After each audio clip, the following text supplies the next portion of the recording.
Hello students, good morning. Hindi score with बिया channel पर आपका स्वागत है। आज मैं आपके लिए लेकर आई हूँ केवीएस या फिर एचपीएससी का पीजीटी से संबंधित सृजनात्मक लेखन, जिस कविता, कहानी, नाटक, डायरी, रेडियो नाटक और विषयक लेखन से संबंधित प्रश्नोत्तर। तो चलिए देखते हैं। क्वेश्चन नंबर 1 है कविता लेखन से संबंधित है। कविता की पंक्तियों के अंत में होने वाले समान स्वर व व्यंजनों को कहते हैं लय, गति, तुक या धुन। तो राइट रहेगा ऑप्शन 3 तुक। कविता की पंक्तियों के अंत में होने वाले समान स्वर या व्यंजनों को तुक कहते हैं। नेक्स्ट, कविता में प्रयोग किया जाता है छंद का, अलंकार का, निहित भाव का, उपयुक्त सभी। तो कविता में प्रयोग किया जाता है छंद, अलंकार और निहित भाव, उपयुक्त सभी। राइट रहेगा 4 ऑप्शन। नेक्स्ट क्वेश्चन है कवि की प्रतिमा की कसौटी उसके बिंबों की शक्तिमता, मौलिकता एवं प्रभाव क्षमता है। यह कथन किसका है? आचार्य रामचंद्र शुक्ल का, डॉक्टर नगेंद्र का, हर्बर्ट रीड का, सी.डी. लेविस का। तो राइट रहेगा ऑप्शन 3 हर्बर्ट रीड का। कवि की प्रतिमा की कसौटी उसके बिंबों की शक्तिमता, मौलिकता एवं प्रभाव क्षमता है। यह कथन हर्बर्ट रीड का था। प्रबल मनोभावों का सहज उछलन ही कविता है। किसकी काव्य परिभाषा है? कोलरिज की, वर्ड्सवर्थ की, शेली की या कीट्स की?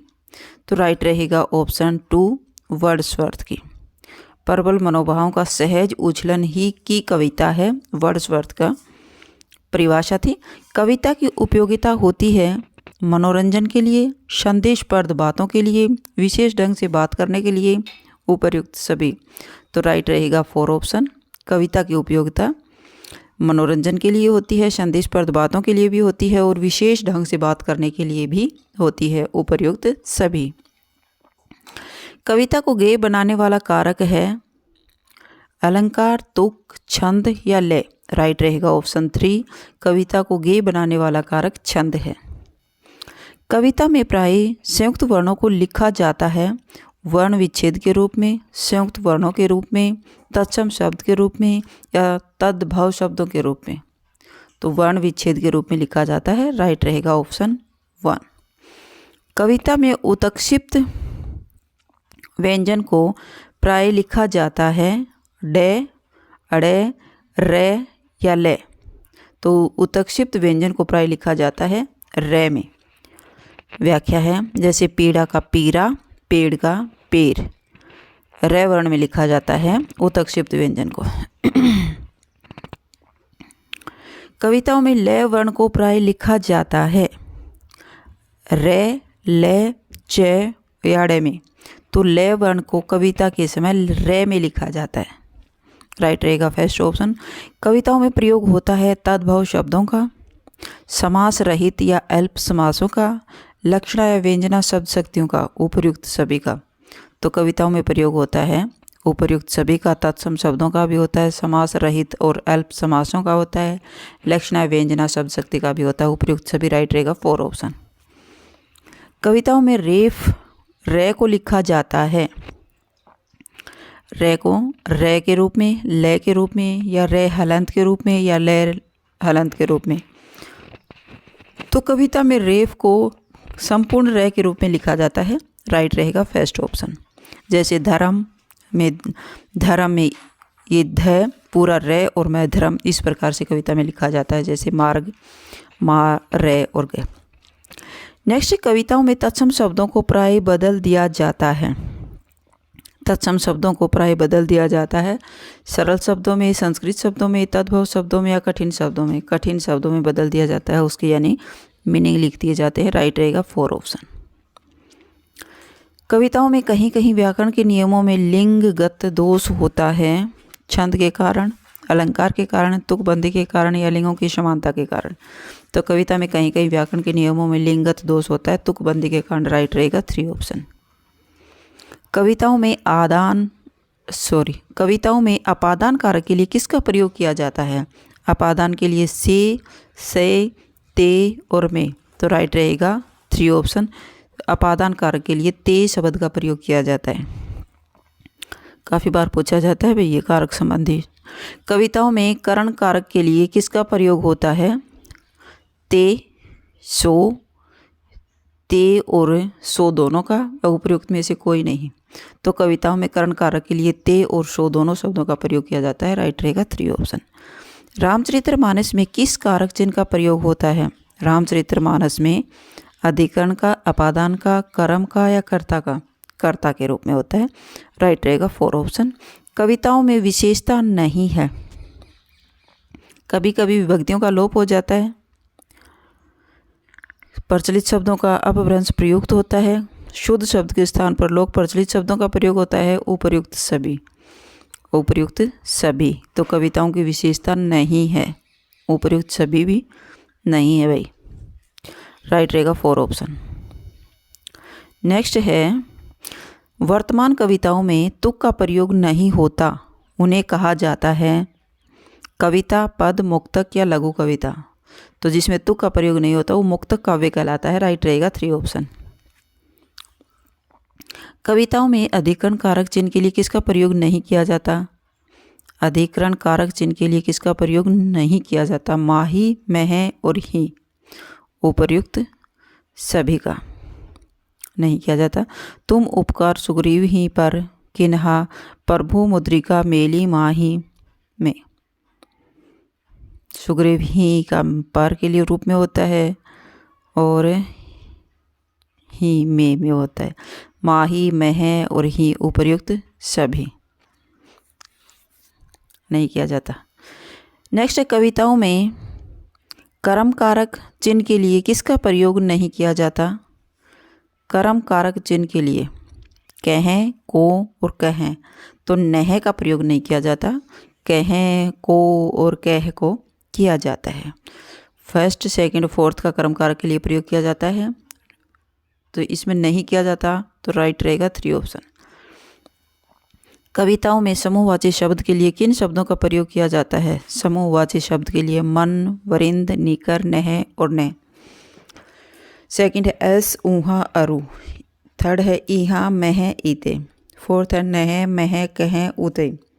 तो राइट रहेगा फर्स्ट ऑप्शन। कविताओं में समूहवाची शब्द के लिए मन, वृंद, निकर, नह और नए शब्द का प्रयोग किया जाता है। कविताओं में स्थानवाचक विशेषण के लिए प्रयोग होने वाला शब्द समूह नहीं है। स्थानवाचक के लिए ईहा, ईत, ईतई, एस, अब, अबई, ईतई, ये ईहा, ईहा, तीतई, ऊहा, तहवा, अब, ईतई, एस, ईहा नहीं किया जाता शब्द संख्यावाचक के लिए। तो राइट रहेगा 3 ऑप्शन का नहीं किया जाता। फर्स्ट, सेकंड एंड फोर्थ का किया जाता है। कविताओं में समुच्चय बोधक अव्यय के लिए अधिकांशतः किसका प्रयोग किया जाता है? तो समुच्चय बोधक और, अरु, व, एवं। समुच्चय बोधक अव्यय के लिए अरु शब्द का प्रयोग किया जाता है। राइट रहेगा 2 ऑप्शन। कविताओं में नकारात्मक भाव के लिए किसका प्रयोग अधिकांशतः किया जाता है? मत, नहीं, न, उपयुक्त में से कोई नहीं। तो राइट रहेगा न, नकारात्मक भाव के लिए न शब्द का प्रयोग किया जाता है। राइट रहेगा 3 ऑप्शन। कविताओं में किस प्रकार के दोष आते हैं? अनावश्यक शब्द वृद्धि हो जाती है, व्याकरणगत दोष आता है, लंबे समासों का प्रयोग हो जाता है, उपयुक्त सभी। तो राइट रहेगा 4 ऑप्शन। अनावश्यक शब्द भी होते हैं, व्याकरणगत दोष भी आ जाता है, लंबे समासों का प्रयोग भी हो जाता है। तो ये इसके दोष हैं भाई। राइट रहेगा 4 ऑप्शन। केवल मनोरंजन न कवि का कर्म होना चाहिए, उसमें उचित उपदेश का भी मर्म होना चाहिए। मैथिली शरण गुप्त, हजारी प्रसाद द्विवेदी, महावीर प्रसाद द्विवेदी और विष्णु खरे। तो राइट रहेगा फर्स्ट ऑप्शन, मैथिली शरण गुप्त। केवल मनोरंजन न कवि का कर्म होना चाहिए, उसमें उचित उपदेश का भी मर्म होना चाहिए, यह कथन मैथिली शरण गुप्त का था। राइट रहेगा फर्स्ट ऑप्शन। अब तक हम क्वेश्चन देख रहे थे, कविता लेखन किए हैं देख रहे थे। अब चलिए कहानी लेखन।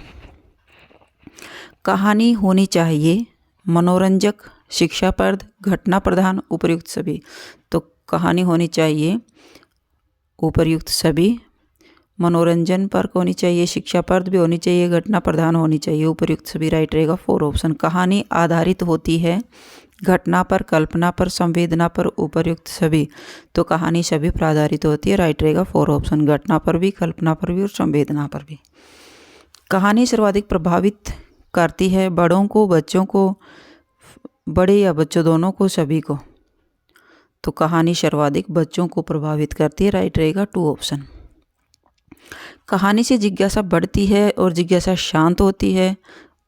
कहानी से जिज्ञासा बढ़ती भी है और शांत भी होती है। उपर्युक्त में से कोई नहीं। राइट रहेगा 3 ऑप्शन। तो इसमें जिज्ञासा बढ़ती भी है कहानी से और जिज्ञासा शांत भी होती है। राइट रहेगा 3 ऑप्शन। फर्स्ट एंड सेकंड दोनों राइट हैं। कहानी के बारे में सही है। कहानी एक सूक्ष्मदर्शी यंत्र है जिसके नीचे मानवीय अस्तित्व का दृश्य खुलते हैं। ये आगे ने कहा था। The aim of a short story is a product of single effect with the greatest economy of word. हेमस्टेन का था। नेक्स्ट है, कहानी में जीवन के किसी एक अंग या संवेदना की अभिव्यक्ति होती है जबकि उपन्यास में जीवन की समग्रता का अंकन किया जाता है। राइट रहेगा ऑप्शन 4, उपर्युक्त सभी तीनों सही हैं। प्रेमचंद जी ने कहानी को कहा है आख्यायिका, कथा, गल्प, उपर्युक्त सभी। तो प्रेमचंद जी ने कहानी को गल्प कहा है। राइट रहेगा 3 ऑप्शन। नेक्स्ट है, कहानी की लंबाई होनी चाहिए लगभग 100 से 500 शब्दों में, लगभग 100 शब्दों में, 500 से अधिक शब्दों में, कोई सीमा निर्धारित नहीं है। तो कहानी की लंबाई लगभग 100 से 500 शब्दों में ही होनी चाहिए। राइट रहेगा फर्स्ट ऑप्शन। एक ऐसी छोटी गद्य रचना जो सीमित समय में सीमित पात्रों के द्वारा जीवन के किसी एक अंग का सौंदर्यात्मक वर्णन प्रस्तुत करती है कहलाती है उपन्यास, नाटक, कहानी या डायरी। तो वो कहानी कहलाती है। राइट रहेगा 3 ऑप्शन। एक ऐसी छोटी गद्य रचना जो सीमित समय में सीमित पात्रों के द्वारा जीवन के किसी एक अंग का सौंदर्यात्मक वर्णन प्रस्तुत करती है वो कहानी कहलाती है। असंगत छांटिए।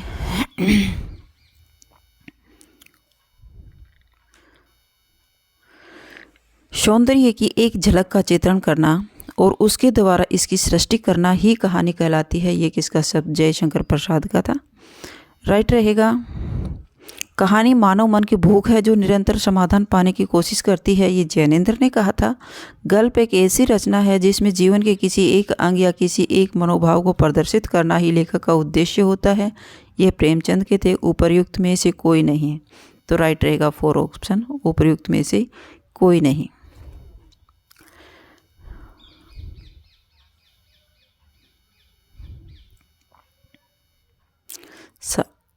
असंगत बताने हैं तो इनमें से कोई नहीं। ये सारे जो जैसा है वैसा ही कहा गया था। प्रेमचंद ने इसको गल्प रचना माना था जिसमें जीवन की किसी एक या किसी एक मनोभाव को प्रदर्शित करता है। ये प्रेमचंद की थी। कहानी मानव मन की भूख है, ये जैनेंद्र का था।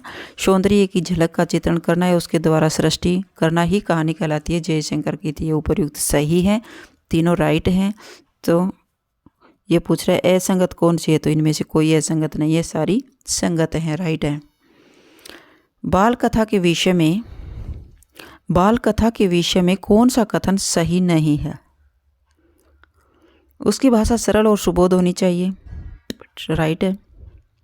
वह बालकों के लिए प्रेरणाप्रद होनी चाहिए, ये भी ठीक है। वह मनोरंजन और रोचक होनी चाहिए, ये भी राइट है। वह बालकों के द्वारा ही लिखी जानी चाहिए, ये रॉन्ग है भाई।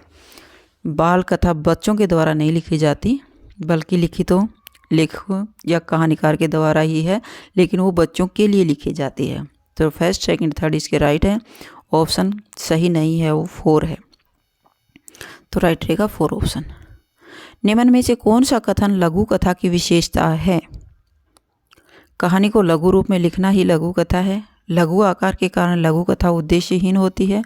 बालकों के द्वारा लिखी गई कहानी लघु कथा होती है। लघु कथा का ताना बाना किसी एक मर्मांतक बिंदु पर केंद्रित होता है और यह आकार में लघु होती है। राइट रहेगा 4 ऑप्शन। लघु कथा की विशेषता क्या है कि लघु कथा का ताना बाना किसी एक मर्मांतक बिंदु पर केंद्रित होता है और आकार में भी वो लघु होती है। राइट रहेगा 4 ऑप्शन। उपकथा से क्या तात्पर्य है? उपकथा से क्या तात्पर्य है? किसी चरित्र के अंग का आश्रय ग्रहण कर अति विचित्र दूसरी प्रसिद्ध कथा कहना। पशु पक्षियाँ या अन्य जीवधारियों की चेष्टाओं और आचरणों के कार्य अकार्य का निश्चय किया जाना। 4 पुरुषार्थों में से एक को लक्ष्य करके विचित्र प्रकार के वृत्तांतों को सुनाया जाना। कथा को लेकर 2 व्यक्तियों में विवादादि वर्णन। तो राइट रहेगा ऑप्शन उपकथा से तात्पर्य है, राइट रहेगा फर्स्ट ऑप्शन। किसी चरित्र के अंग का आश्रय ग्रहण कर अति विचित्र दूसरी प्रसिद्ध कथा कहना उपकथा कहलाती है। किसी चरित्र के अंग का आश्रय ग्रहण करके अति विचित्र दूसरी प्रसिद्ध कथा बनाना ही उपकथा कहलाता है। जैसे उपकथा जहाँ किसी चरित्र के अंग का आश्रय ग्रहण कर अति विचित्र दूसरी प्रसिद्ध कथा कही जाती है, वो उपकथा कहलाती है। निर्देशक होता है इसमें कथानक जिसमें पशु पक्षियों व अन्य जीवधारियों की चेष्टाओं या आचरणों से कार्य अकार्य का निश्चय किया जाना, जैसे पंचतंत्र। परवहलिका प्रधान कथा को लेकर जहाँ 2 व्यक्तियों में विवाद आदि अर्धप्राकृत भाषा में प्रकट किया जाता है, जैसे चेटकादि, वो परवहलिका कहलाता है। नेक्स्ट है परिकथा, जिसमें 4 पुरुषार्थों में से एक को लक्ष्य करके विचित्र प्रकार के वृत्तांतों को सुनाया जाता है, जैसे शूद्रक आदि, ऊपरी कथा कहलाता है। कहानी में तत्वों की संख्या होती है। कहानी में तत्वों की संख्या कितनी होती है? 2, 4, 6 या 8। तो कहानी में तत्वों की संख्या 6 होती है, राइट रहेगा 3 ऑप्शन। नेक्स्ट है किसी प्रबंध के भीतर से जब किसी प्रसिद्ध वृत्तांत का वर्णन करते हैं उसे कहते हैं खंड काव्य, राइट रहेगा 4 ऑप्शन।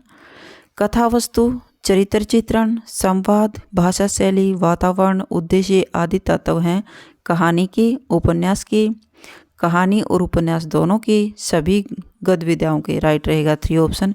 ये कहानी के और उपन्यास के तत्व कहलाते हैं कथा वस्तु, चरित्र चित्रण, संवाद, भाषा शैली, वातावरण और उद्देश्य।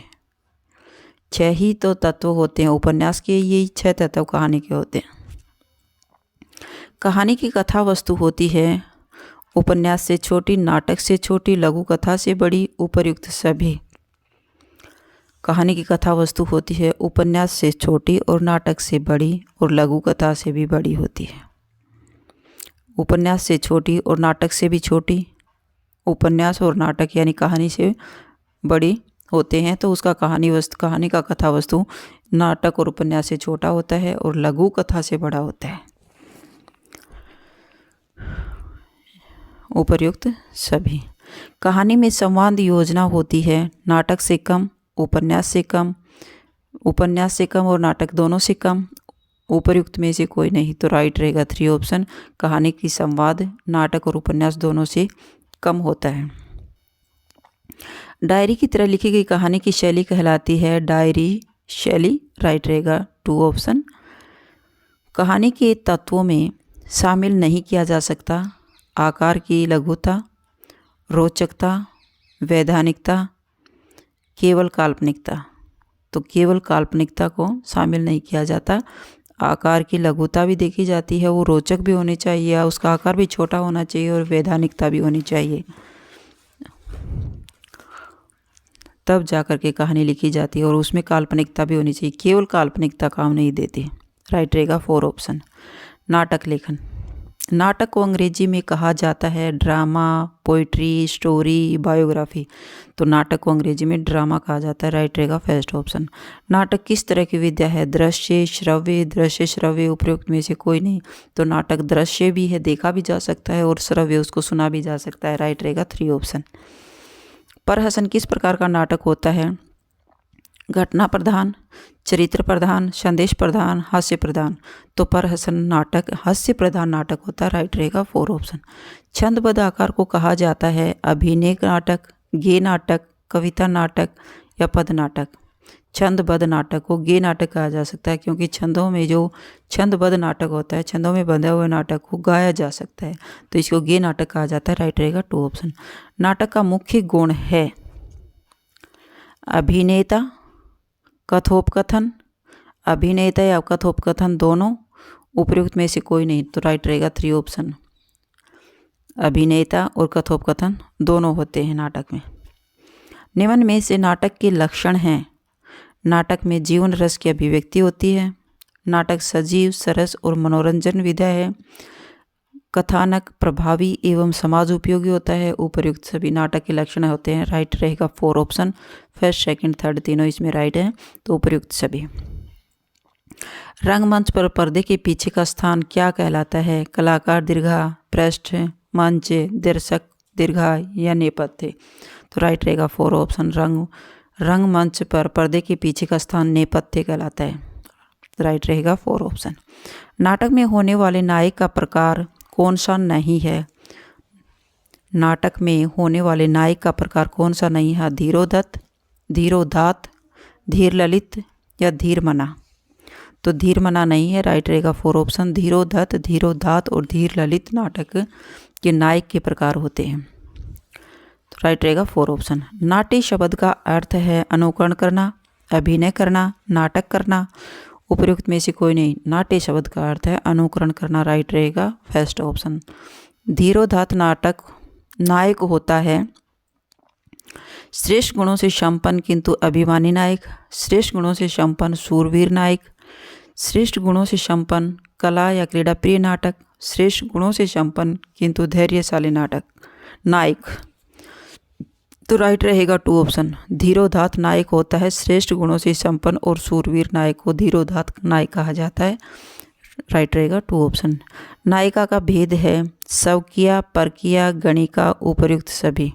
तो नायिका के भेद होते हैं उपर्युक्त सभी, स्वकीय, परकीय और गणिका। राइट रहेगा 4 ऑप्शन। मंचन की दृष्टि से नाटक के भेद होते हैं सवांग, रासलीला, रामलीला, तमाशा, उपर्युक्त सभी। मंचन की दृष्टि से नाटक में सवांग भी होता है, रासलीला, रामलीला होती है, तमाशा भी होता है, उपर्युक्त सभी। राइट रहेगा 4 ऑप्शन। नाटक में पात्रों के संवाद और उतार चढ़ाव कहलाते हैं आंगिक अभिनेता, वाचिक अभिनेता, सात्विक अभिनेता, आहार्य अभिनेता। तो नाटक में पात्रों के जो संवाद का यानी उनकी जो बातचीत होती है उनका उतार चढ़ाव एक वाचिक अभिनेता कहलाता है। राइट रहेगा 2 ऑप्शन। आहार्य अभिनेता से तात्पर्य है शारीरिक चेष्टा, संवाद, उतार चढ़ाव, वेशभूषा, आभूषण और श्रृंगार, उपर्युक्त सभी। तो राइट रहेगा 3 ऑप्शन। आहार्य अभिनेता से तात्पर्य वेशभूषा, आभूषण और श्रृंगार से है। पात्रों की शारीरिक चेष्टाएं किस प्रकार की अभिनेता है? आंगिक अभिनेता, वाचिक अभिनेता, सात्विक अभिनेता, आहार्य। तो आंगिक अभिनेता जो शरीर की जो हरकत होती है हाथ पैरों की वो आंगिक अभिनेता कहलाती है। तो राइट रहेगा फर्स्ट ऑप्शन। वाचिक अभिनेता उनके संवादों में जो बोल चाल का जो रंग ढंग होता है वाचिक अभिनेता में आता है। सात्विक अभिनेता होती है जो सात्विक उनकी बोलचाल से जो बातों के विचारों से, और आहार्य होता है उनके वेशभूषा से संबंधित। तो ये जो उसकी शारीरिक चेष्टा होती है, जो शरीर की चेष्टा होती है, आंगिक अभिनेता के अंतर्गत आती है। राइट रहेगा फर्स्ट ऑप्शन। अधिकतर ब्राह्मण या वैश्य नाटक होता है धीरोदात, धीर प्रशांत, धीर ललित या धीरोदत्त। तो राइट रहेगा 2 ऑप्शन, धीर प्रशांत। भोग विलास तथा सुखद क्रीड़ाओं से लगे रहने वाला नायक होता है धीरोदात, धीर प्रशांत, धीर ललित या धीरोदत्त। भोग विलास और सुख क्रीड़ाओं में लगे रहने वाला नायक धीर ललित होता है। राइट रहेगा 3 ऑप्शन। नायिका नायक की प्रेयसी या पत्नी होना आवश्यक नहीं है। ये भारतीय नाट्य शास्त्रियों के अनुसार है, पाश्चात्य आचार्यों के अनुसार है, फर्स्ट या सेकंड दोनों के अनुसार है, इनमें से कोई नहीं। नायिका नायक की प्रेयसी या पत्नी का होना आवश्यक नहीं है, यह कथन राइट रहेगा 2 ऑप्शन, पाश्चात्य आचार्यों का अनुसार है। पाश्चात्य आचार्यों ने बताया है कि नायिका का होना नायक की प्रेयसी या उनकी पत्नी होना आवश्यक नहीं है, कोई भी और लड़की हो सकती है नायिका। कथा वस्तु के आधार पर नाटक के प्रकार हैं। कथा वस्तु के आधार पर सुखांत नाटक और दुखांत नाटक। कथा वस्तु के आधार पर दोनों होते हैं, फर्स्ट एंड सेकंड, सुखांत नाटक और दुखांत। उपर्युक्त सभी राइट रहेगा 3 ऑप्शन, फर्स्ट एंड सेकंड। कथा वस्तु के आधार पर नाटक के सुखांत और दुखांत 2 प्रकार होते हैं भाई। तो राइट रहेगा 3 ऑप्शन। मंच जिस पर नाटक अभिनय किया जाता है वह नाट्य मंच। नाटक के लिए मंच, रंगमंच या प्रेक्षागृह कहलाता है। मंच जिस पर नाटक अभिनय किया जाता है वो रंगमंच कहलाता है। राइट रहेगा 4 ऑप्शन। नायक और नायिका के अलावा नाटक में होते हैं खलनायक, विदूषक, खलनायक विदूषक दोनों या इनमें से कोई नहीं। तो नायक और नायिका के अलावा नाटक में खलनायक भी होता है और विदूषक भी होता है। राइट रहेगा 3 ऑप्शन। नेक्स्ट, नकारात्मक भूमिका अदा करता है नायक, खलनायक, विदूषक या सहनायक। तो नकारात्मक भूमिका खलनायक अदा करता है। राइट रहेगा 2 ऑप्शन। विदूषक का कार्य है कथा वस्तु को आगे बढ़ाना, नायक का विरोध करना, नायक की मदद करना, हास्य विनोद करना। तो राइट विदूषक का कार्य है। राइट रहेगा 4 ऑप्शन, हास्य विनोद करना। नेक्स्ट है, प्रस्तुतिकरण स्थान की दृष्टि से नाटक का प्रकार है नुक्कड़ नाटक या सड़क नाटक, नुक्कड़ या सड़क दोनों, इनमें से कोई नहीं। प्रस्तुतिकरण स्थान की दृष्टि से नाटक के प्रकार 2 होते हैं, नुक्कड़ नाटक और सड़क नाटक। तो राइट रहेगा 3 ऑप्शन। नेपथ्य का सही अर्थ इनमें से कौन सा है? रंगमंच के सामने विशिष्ट दर्शकों का स्थान, वाद्य यंत्रों के रखने का स्थान, रंगमंच के पीछे का स्थान, कलाकारों के मेकअप का रूम। तो राइट रहेगा 3 ऑप्शन, रंगमंच के पीछे का स्थान नेपथ्य कहलाता है। नेक्स्ट है, हिंदी के साहित्य में नायिका भेद के अनुसार अपने प्रिय के प्रति चतुराई पूर्वक अपने प्रेम का संकेत देने वाले नायिका को किस श्रेणी में रखा जाता है? प्रोषित पत्रिका में, विदग्धा में, उल्टा में या नागरी में? हिंदी के साहित्य में नायिका भेद के अनुसार अपने प्रिय के प्रति चतुराई पूर्वक अपने प्रेम का संकेत देने वाली नायिका को विदग्धा की श्रेणी में रखा जाता है। राइट रहेगा 2 ऑप्शन। पाश्चात्य काव्यशास्त्र में नाटक के कितने तत्व माने गए हैं? तो पाश्चात्य काव्यशास्त्र में नाटक के 12, 4, 6 और 8। तो राइट रहेगा 3 ऑप्शन। काव्यशास्त्र, पाश्चात्य काव्यशास्त्र में नाटक के 6 तत्व माने जाते हैं। 3 ऑप्शन। नाटकों में पर्दे के पीछे से दी जाने वाली सूचना को क्या कहा जाता है? नाटकों में पर्दे के पीछे से दी जाने वाली सूचना को एकांशी, कुलिका, अंकावतार या चूलिका। तो राइट रहेगा 4 ऑप्शन। नाटकों के पर्दे के पीछे से दी जाने वाली सूचना को चूलिका कहा जाता है। किस नाटक में एक ही पात्र विविध पात्रों के अभिनय के द्वारा उनके अंतर्द्वंद को व्यक्त करता है, उसे क्या कहते हैं? फैंटेसी यानी भावनाट्य, फीचर, रूपांतरण, स्वोक्ति नाटक, मोनोलॉग, संस्मरण। जिस नाटक में एक ही पात्र विविध पात्रों के अभिनय के द्वारा उनके अंतर्द्वंद को व्यक्त करता है वो स्वोतिक नाटक कहलाता है, जिसे मोनोलॉग कहा जाता है। राइट रहेगा 3 ऑप्शन। नेक्स्ट है रेडियो नाटक। रेडियो नाटक किस प्रकार की विधा है? श्रव्य, दृश्य या श्रव्य या इनमें से कोई नहीं। राइट रहेगा 3 ऑप्शन। रेडियो नाटक को देखा नहीं जा सकता, सिर्फ सुना जाता है, तो ये श्रव्य है। राइट रहेगा 3 ऑप्शन। रेडियो नाटक प्रसारित होते हैं दूरदर्शन पर, रेडियो पर, दूरदर्शन या रेडियो दोनों पर या रंगमंच पर? तो रेडियो नाटक प्रसारित होता है रेडियो पर। राइट रहेगा 2 ऑप्शन। रेडियो नाटक में किस प्रकार की अभिनेता की जाती है? वाचिका, आहार्य, आंगिक या सात्विक? तो रेडियो नाटक में किस प्रकार की अभिनेता की जाती है? उसमें वाचिक, क्योंकि हमें सिर्फ आवाज़ सुनाई देती है तो वो वाचिक अभिनेता की जाती है। राइट रहेगा फर्स्ट ऑप्शन। रेडियो नाटक के कलाकार के लिए आवश्यक होता है शारीरिक चेष्टाओं का अभिनय, आवश्यकता के अनुसार संवादों में उतार चढ़ाव, वेशभूषा, आभूषण, श्रृंगार, विविध भावों के अनुसार हाव भाव। तो इसमें राइट रहेगा 2 ऑप्शन। आवश्यकता के अनुसार संवादों में उतार चढ़ाव होना जरूरी है, बाकी न तो रेडियो नाटक में शारीरिक चेष्टा दिखाई देती है, न वेशभूषा दिखाई देती है, न उसके हाव भाव, सिर्फ उसके संवादों से के उतार चढ़ाव को ही सुना जा सकता है। राइट रहेगा 2 ऑप्शन। एक रेडियो कलाकार अपनी आवाज़ बदलने की कला में दक्ष है तो वह रेडियो नाटक के लिए उपयुक्त कलाकार है। एक अच्छा संवाद करता है, रेडियो नाटक में एक से अधिक चरित्रों में भूमिका एक साथ अदा कर सकता है, उपयुक्त सभी। तो उपयुक्त सभी रेडियो नाटक के लिए उपयुक्त कलाकार है। अगर आपकी वो अनेक रोल कर सकता है, अनेक लोगों की तरह एक ही व्यक्ति बोल सकता है, तो एक अच्छा संवाद करता भी है। रेडियो नाटक में एक से अधिक चरित्रों की भूमिका भी अदा कर सकता है, उपयुक्त सभी। राइट रहेगा 4 ऑप्शन। आचार्य चतुर्सेन की किस एकांकी को पहला रेडियो नाटक माना जाता है? बीमार, डॉक्टर, राधा कृष्ण या अशोक वन को। तो राइट रहेगा 3 ऑप्शन। आचार्य चतुर्सेन की राधा कृष्ण एकांकी को पहला रेडियो नाटक माना जाता है। राइट रहेगा 3 ऑप्शन। हिंदी में रेडियो नाटक का सर्वप्रथम प्रसारण ऑल इंडिया रेडियो दिल्ली से कब हुआ था? 1935 में, 1936 में, 1937 में या 1938 में? तो हिंदी में रेडियो नाटक का सर्वप्रथम प्रसारण ऑल इंडिया रेडियो दिल्ली से सन 1936 ईस्वी में शुरू हुआ था। रेडियो रूपक और उसके लेखक का कौन सा जोड़ा सही नहीं है? चारुमित्र, डॉक्टर राम कुमार वर्मा, लक्ष्मी का स्वागत उपेंद्रनाथ अस्क, राख और चिनगारी भगवती चरण वर्मा, शाहजहां के आंसू प्रभाकर माचवे। कौन सा जोड़ा सही नहीं है? तो ये राइट रहेगा 4 ऑप्शन। ये जोड़ा सही नहीं है। फर्स्ट, सेकंड, थर्ड तीनों सही हैं। चारुमित्र के राइटर हैं डॉक्टर राम कुमार वर्मा, लक्ष्मी का स्वागत उपेंद्रनाथ अस्क की है, राख और चिनगारी भगवती चरण वर्मा की है।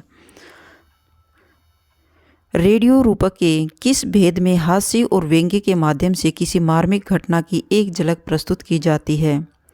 तो वह है मोनोलॉग, प्रहसन, फैंटेसी या संस्मरण। रेडियो रूपक के जिस भेद में हास्य और व्यंग्य के माध्यम से मार्मिक घटना झलक प्रस्तुत की जाती है वो प्रहसन कहलाता है। राइट रहेगा 2 ऑप्शन। नेक्स्ट है डायरी लेखन। डायरी लिखी जाती है स्वयं के द्वारा, अन्य के द्वारा, स्वयं या अन्य के द्वारा, इनमें से कोई नहीं। तो डायरी स्वयं के द्वारा लिखी जाती है। राइट रहेगा फर्स्ट ऑप्शन। डायरी के लिए अंग्रेजी शब्द है डायरी, बायोग्राफी या इनमें से कोई नहीं। तो डायरी के लिए अंग्रेजी शब्द सेकंड। राइट रहेगा 2 ऑप्शन। डायरी शब्द प्रयोग किया जाता है। डायरी किस प्रकार की विद्या है? चंपू, गद्य, पद्य, उपर्युक्त सभी। तो डायरी एक गद्य काव्य रचना है। राइट रहेगा 3 ऑप्शन। डायरी के अन्य नाम क्या हैं? दैनिकी, दैनंदिनी, दैनिकी या दैनंदिनी, इनमें से कोई नहीं। तो राइट रहेगा 3 ऑप्शन। डायरी का अन्य नाम दैनिकी भी होता है और दैनंदिनी भी होता है। तो ये आपके सृजनात्मक लेखन से संबंधित महत्वपूर्ण प्रश्नोत्तर थे। अगर आपको मेरी वीडियो अच्छी लगी हो तो प्लीज़ लाइक कीजिए, शेयर कीजिए और सब्सक्राइब करना न भूलें और बेल आइकन को अवश्य प्रेस कीजिएगा ताकि मेरी हर वीडियो आप तक पहुंचती रहे। Okay bye. फिर मिलते हैं नेक्स्ट वीडियो में। Bye bye.